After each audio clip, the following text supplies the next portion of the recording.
మీరు రక్షణ పొందిన తర్వాత ఈ మూర్ఖపు తరము వారికి నువ్వు వేరైపోయిన తర్వాత నువ్వేం చేయబడాలి అంటే, బోధ యందును, సహవాసమందును, రొట్టె విరుచుట యందును, ప్రార్థన చేయుట యందును ఎడతెగక ఉండిరి.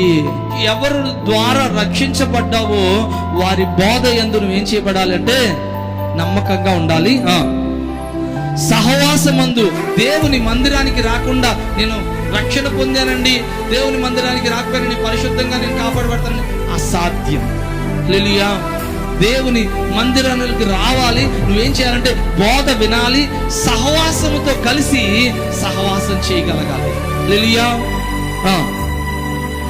రొట్టె విరుచుట యందు అంటే ఖచ్చితంగా దేవుని సన్నిధిలో ఆయన శరీరాన్ని, ఆయన రక్తములో మనం ఏం చేయాలంటే భాగస్వాములుగా ఉండగలగాలి. ఇది మనము మిస్ అవ్వడానికి వీల్లేనే లేదు.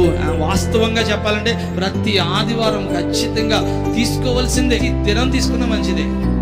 హల్లెలూయా. ఎందుకంటే సిలువను జ్ఞాపకం చేసుకుంటున్నాం, అంతే. సిలువ ఆయన చేసిన త్యాగాన్ని జ్ఞాపకం చేసుకుంటున్నాం. ఈ త్యాగాన్ని, ఆయన చేసిన కార్యాన్ని మనము జ్ఞాపకము చేసుకోవడం అనేది చాలా అవసరము. అంటే రొట్టె విరిచిటందు, ప్రార్థన చేయటందుకు కూడా ఎలా ఉన్నారంటే ఎడతెగక ఉన్నారు.